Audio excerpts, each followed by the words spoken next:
Reality and agro farming వారు premium farm land projects మన పొలం ఫేజ్ 1, 2 మరియు 3 కంప్లీట్ చేసుకొని మన పొలం phase 4 Wasar village at Narayana Khed లో ఆగస్టు 15 ఇండిపెండెన్స్ డే రోజు గ్రాండ్ లాంచ్ చేయడం జరుగుతోంది.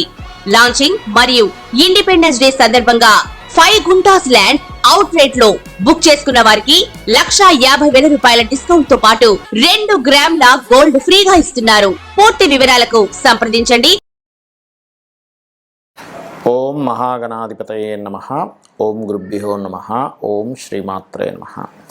పరమేశ్వర స్వరూపమైనటువంటి జ్యోతిష, వాస్తు మరియు ఇతర అనేకమైనటువంటి శాస్త్రములను మనకు అందించినటువంటి మహర్షులకి నమస్కారం. హయగ్రీవ హయగ్రీవ హయగ్రీవేతియో వధేత్తస్య నిస్సరతే వాణి జహ్నుకన్యా ప్రవాహవత్. అరుణాం కరుణాతరంగితాక్షీం ధృతపాశాంకుశపుష్పబాణచాపాం అనిమాదిభిరావృతాం మయూకైః అహమిత్యేవ విభావయే భవానీం. శ్రీమాత్రే నమః. ప్రేక్షకులకి ఆ లలితాంబిక అమ్మవారి యొక్క అనుగ్రహం పరిపూర్ణంగా కలగాలని మనస్ఫూర్తిగా కోరుకుంటూ, మనం ఇప్పుడు చెప్పబోయేటువంటి అంశాలు ఏవైతే ఉన్నాయో అవి చెప్తుంది నేనైనప్పటికీ కూడా చెప్పేసింది సాక్షాత్ లలిత అమ్మవారిగా భావిస్తూ, మనకి చాలామంది నన్ను అడిగినటువంటి ప్రశ్న ఏమిటంటే 2024 చాలా దారుణమైనటువంటి స్థితుల్లోకి వెళ్ళిపోయింది. అదిగాక మనకు క్రోధినామ సంవత్సరం కలిసి రావడం వల్ల ఒకవైపు అంటే జలప్రలయాలు కానివ్వండి, లేనట్లయితే ఉద్యోగ సంబంధించిన విషయంలో విదేశాల్లో ఉండేటువంటి వారికి విదేశీ ఉద్యోగ సంబంధించిన అనేకమైన ఇబ్బందులు కానివ్వండి, గొడవలు కానివ్వండి, ఎంతో గందరగోళ పరిస్థితులు ఏర్పడ్డాయి కదా. కనీసం 2025 అయినా బాగుంటుందా, ఇంకా 3 నెలల్లో రాబోయేటువంటి 2025 ఎలా ఉండబోతుంది, కొంచెమైనా ఆశాజనకంగా ఉంటుందా అనేటువంటిది అడిగారు. దాన్ని బట్టి నేను ముందుగా చెప్పడం జరుగుతుంది. సో ఇక్కడ దేశవ్యాప్తంగా ప్రపంచవ్యాప్తంగా ఉండేటువంటి సంఘటనలు, అదేవిధంగా మీ యొక్క పర్సనల్ చార్ట్ రీత్యా మీ జాతచక్రంలో ఉండేటువంటి కాంబినేషన్స్ అంటే మీ personal chart is different, but మీ రాశి రీత్యా మీ లగ్నరీత్యా ఈ యొక్క గురువు కానీ శని కానీ రాహుకేతులు కానీ మనకి 2025వ సంవత్సరంలో ఎప్పుడు మారుతున్నారని చూసుకున్నట్లయితే మనకి గురువు మే 15కు మారుతున్నాడు. అప్పటి వరకు మనకు వృషభ రాశిలోనే ఉంటాడు. శని భగవానుడు 30 మార్చిను మారుతున్నాడు. రాహుకేతువులు ఏంటంటే 30 మే నుంచి మారుతున్నారు 2025లో. కాబట్టి ఈ గ్రహాలు మారే వరకు ఉండేటువంటి ఫలితాలు, మారిన తర్వాత ఉండేటువంటి ఫలితాలు 2025 సంవత్సరంలో అందరికీ ఎటువంటి ఫలితాలు కలగనున్నాయి, మరియు ఏం చేసుకోవాలి మీరు అనేటువంటి విషయం మనం ఇప్పుడు తెలుసుకుందాం. మిథున లగ్నము, మిథున రాశి. మీకు ఈ 2025 సంవత్సరంలో చాలామంది అడుగుతూ ఉన్నారు, ఏమండి జనవరి నుంచి ఎట్లా ఉంటుంది, కనీసం ఈ క్రోధినామ సంవత్సరంలో చాలా ఇబ్బందులు పడుతున్నాం కదా, కనీసం 2025 నుంచి అయినా బాగుంటుంది అని అడగడం జరుగుతుంది. అయితే ఇక్కడ మనకి మెయిన్గా సంవత్సరం మారడం అనేటువంటిది మనం తెలుగు సంవత్సరంతోనే తీసుకుంటాము. క్రోధి తర్వాత విశ్వవసు అనేటువంటి సంవత్సరం రాబోతుంది. సో అది ధన సమృద్ధినిచ్చేటువంటి సంవత్సరం అంటారు, కాబట్టి అందరికీ కూడా బాగుంటుంది చెప్పాలంటే. కాకపోతే ఇక్కడ మనకి గ్రహాలు కూడా మారాలి అప్పటికి. అంటే అలాగా మార్చ్ ఎండింగ్లోని మేలోని ఇక్కడే మారుతున్నాయి మేజర్ ప్లానెట్స్. అయితే ఇక్కడ మనం మిథునం వారికి కనుక చూసుకున్నట్లయితే ఫస్ట్ ఆఫ్ ఆల్ శని భగవానుడు, కర్మకారకుడైన శని భగవానుడు భాగ్యం నుంచి దశమంలోకి వస్తున్నాడు. సో ఎప్పుడైతే దశమంలోకి వస్తాడో అది కూడా మీకు దశమస్థానం, మీ మిథునానికి దశమస్థానం ఎప్పుడైతే అవుతుందో అది వృత్తి అభివృద్ధినిస్తుంది. వృత్తిపరంగా అభివృద్ధి యోగము, జాబ్ లేదు అనుకునేటువంటి వారికి ఏదో ఒక జాబ్లో సెట్ అవ్వడం మాత్రం ఖచ్చితంగా ఇస్తుంది. అందులో ప్రధానంగా గురువు రాశిలో ఉండడము, శని దశమంలో ఉండడం. కాకపోతే వర్క్ స్ట్రెస్ కూడా ఎక్కువగా ఇస్తుంది. అంటే ఎలా అంటే చూడండి, ఇప్పుడు ఒక 8 గంటలు జాబ్ అనుకోండి, సాయంత్రం 5 కల్లా అయిపోవాలి, 5:30కో 6కో అయిపోవాలనుకోండి, 8 వరకు చేయాల్సిన పరిస్థితి రావడం, నైట్ వరకు చేయాల్సిన పరిస్థితి రావడం, జాబ్ అలా ఇస్తూ ఉంటుంది. ఎందుకంటే శని ఈజ్ లేట్ కారకుడు కాబట్టి. అయితే ఇది ఎప్పటి నుంచి శని మనకి ఎప్పటి నుంచి మారుతున్నాడు ఈ 2025వ సంవత్సరంలో చూసుకున్నట్లయితే ఈ యొక్క మార్చి 30వ తేదీ నుంచి మారుతున్నాడు. మార్చి 30వ తేదీ రాగానే వస్తుంది ఆ రిజల్ట్. అంటే మే 15వ తేదీకి ఎప్పుడైతే రాశిలోకి గురువు వస్తాడో అప్పటి నుంచి వస్తూ ఉంటుంది. మరి రాశిలో ఉండేటువంటి గురువు వల్ల మరొక ఫలితం ఏమిటి అని చెప్పి చూసుకున్నట్లయితే మీ యొక్క జీవిత భాగస్వామి పేరు మీద ఏదైనా ప్రాపర్టీ తీసుకోవడం కానీ, ఉద్యోగ అవకాశాలు అయితే చక్కగా దశమాధిపతి లగ్నంలో ఉన్నందుకు వస్తుంది, కాకపోతే స్ట్రెస్ కూడా ఉంటుందని చెప్పుకున్నాము. అదేవిధంగా బంధువర్గంలో వారితో, ఎందుకంటే ఇక్కడ బుధరాశులు అయ్యాయి, బుధరాశుల్లో సప్తమాధిపతి వచ్చి కూర్చున్నాడు కాబట్టి బంధువర్గంలో వారితో ఎవరితోనైనా మీరు ఏదైనా బిజినెస్ స్టార్ట్ చేయడము లేనట్లయితే వివాహ సంబంధించిన ప్రయత్నాలు ఫలించడం అనేది జరుగుతూ ఉంటుంది.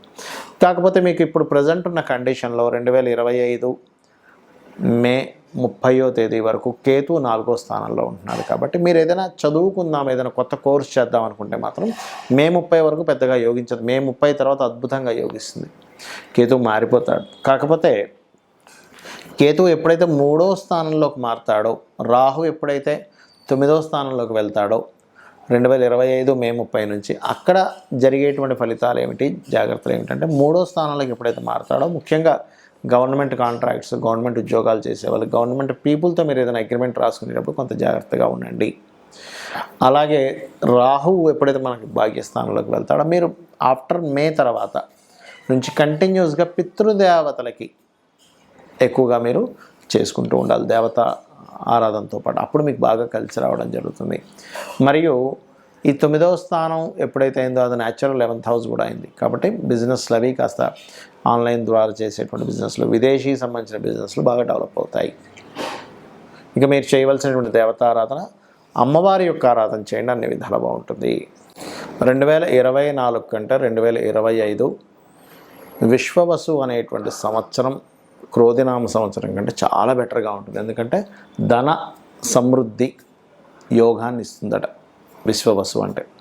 మరి దేశ కాలమాన పరిస్థితుల్లో ఎటువంటి ఫలితాలు వస్తాయి అని చెప్పి చూసుకున్నట్లయితే ఇప్పుడు మనం చూడండి, జలరాశుల్లో మీనం యొక్క సంచారం జరుగుతున్నందుకు మనం లాస్ట్ టైం మనం చెప్పుకున్నాం, 9 months బ్యాకే చెప్పుకున్నాం రాహు మారినప్పుడు.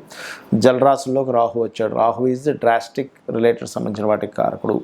జల సంబంధించినవి బాగా పెరుగుతాయి, జల సంబంధించిన వర్షాలు కావచ్చు, నదులు ప్రవహించడం కావచ్చు, జల ప్రళయాలు కావచ్చు వస్తాయని అనుకున్నాం. అదేవిధంగా మనకు జరుగుతుంది కూడా ఇప్పుడు కాలంలో.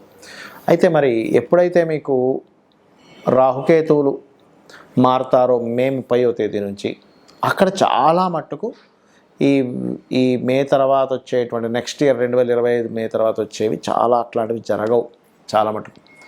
అదేవిధంగా కేతు ఎప్పుడైతే మనకి కన్యారాశి నుంచి సింహరాశిలోకి వస్తాడో భూముల యొక్క ధరలు బాగా పెరుగుతాయి అక్కడ. అంటే ల్యాండ్ రేట్స్ పెరిగేటువంటి సమయం ఎప్పుడైతే సింహంలోకి వస్తాడో కేతు.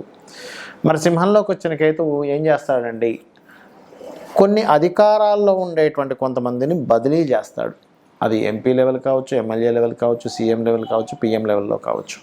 కొంత మార్పులను ఇస్తాడు అక్కడ. అంటే కొన్ని మార్పుల్ని కేతు ఈజ్ చేంజింగ్, మార్పులు ఇంకొంత ఏదైనా మార్పు తేవడం వాటికి కారకుడు. అదేవిధంగా ఒక గొప్ప కీర్తిని కూడా ఇస్తాడు రాజుకి, ఎందుకంటే కేతు కీర్తికి కారకుడు. మరి శని భగవానుడు మీనరాశిలోకి వెళ్తున్నాడు. ఇక్కడ బాగా అర్థం చేసుకోండి, రాహు ఎప్పుడైతే మీనరాశిలో ఉన్నాడో కొన్ని ధర్మ సంబంధించినటువంటి విషయాలు అనేకమైనటువంటి ఘర్షణలు తీసుకొచ్చాడు. శని వచ్చినప్పుడు ఏమవుతుందంటే అటువంటి ఘర్షణలు అవుతుంటాయి, కానీ కొంత ధర్మబద్ధంగా అంటే ధర్మ కర్మాది యోగం ఏర్పడుతుంటుంది ఎప్పుడు శని కనుక గురు రాశుల్లోకి వెళ్ళినప్పుడు. కొన్ని ధర్మ సంబంధించినటువంటి విషయాల్లో రాహు ఎటువంటి, ఎందుకంటే శనివత్ రాహు కుజవత్ కేతు అంటూ ఉంటారు. రాహు ఎటువంటి ఫలితాలను ఇస్తూ వచ్చాడో ఈ శని మీనరాశిలో ఉన్నప్పుడు ఏంటంటే ఎక్కువగా అంటే వర్షాలు పడవు కానీ కొంచెం ఎక్కువగా ఎండ తక్కువగా ఉండడం, ఆ 2.5 సంవత్సరాలకు అసలు మబ్బు బట్టి ఎక్కువగా ఉండడం, ఇట్లాంటివి కూడా కొంత జరుగుతూ ఉంటాయి. అంటే చల్లదనం, కోల్డ్నెస్ పెరుగుతూ ఉంటుంది. ఎందుకంటే జలరాశుల్లోకి వెళ్ళిన శని కదా, కోల్డ్నెస్ మీకు కొన్ని దేశాలు మంచు ఎక్కువ పట్టడం కానీ, అదేవిధంగా ఎండాకాలం ఎందుకని ఎండ అంతగా ఎక్కువ కనిపించట్లేదు ఏంటి అనుకోవడం కానీ ఇట్లాంటివి ఎక్కువ జరుగుతూ ఉంటాయి. ఎందుకంటే ఇక్కడ ఇది ఒకటే కారణం కాదు, కేతువు కూడా సింహరాశిలోకి ఎంటర్ అవుతున్నాడు. అంటే రవి ప్రచండంగా వచ్చేటువంటి దానికి కేతువు ఎప్పుడైతే ఉన్నాడో మీరు గమనించవచ్చు. ఈ మీనరాశిలో 2.5 సంవత్సరాలు ఉండే శని, సింహరాశిలో సంవత్సరంన్నర ఉండేటువంటి కేతువు ఈ ఫలితాలు ఇస్తూ ఉంటాడు. మరి ఈ యొక్క ఫలితాల్లో చాలామందికి డేట్ ఆఫ్ బర్త్లు ఉండవు, ఎందుకంటే వాళ్ళ పర్సనల్ చార్ట్ బట్టి లగ్నము, ధనస్థానము, ప్రయత్న స్థానము, వివాహ స్థానం కావచ్చు, గృహయోగం కావచ్చు, ఇవన్నీ మీ పర్సనల్ చార్ట్లో ఉంటాయి. మీ పర్సనల్ చార్ట్లో ఉన్నటువంటిది ఎక్కువ ప్రభావం చూపిస్తుంది. గుర్తుపెట్టుకోండి, ఏలినాటి శని వచ్చిందని అష్టమ శని, అర్ధాష్టమ శని భయపడకండి. మీ personal chart is most important. మరి పర్సనల్ చార్ట్ కూడా తెలియని వారు ఏం చేసుకోవాలి, 2025 సంవత్సరం అన్ని విధాలా బాగుండాలంటే మీరు ఆరాధన చేసుకోవడం, గణపతి యొక్క ఆరాధన చేసుకోండి. ఎక్కువగా గణపతిని ఎక్కువగా ఆరాధించండి. సూర్యుడిని గణపతిని ఎక్కువ ఆరాధించండి. సేవలు, ఎందుకంటే 12వ స్థానంలో శని వెళ్ళి గురు రాశిలో న్యాచురల్ 12th హౌస్లో ఉన్నాడు కాబట్టి మీకు దగ్గరలో ఉండే ఆలయాల్లో నూనెని దానంగా ఇస్తూ ఉండండి. నూనెని లేదా బెల్లంతో చేసిన పదార్థాన్ని ప్రసాదంగా ఇస్తూ ఉండండి. అలాగే మరొకటి ఏంటంటే, మీరు ఏ బిజినెస్లు చేస్తున్నా కాస్త టెక్నాలజీతో కనెక్టివిటీ ఉండేలాగా మీరు ప్రయత్నం చేయండి. బాగా గ్రోత్ ఉంటుంది. ఎందుకంటే రాహు 11లో న్యాచురల్ 11th హౌస్లో సంచరించేటువంటి సమయము కాబట్టి ఇవి చేయండి, ఖచ్చితంగా మీకు బాగుంటుంది.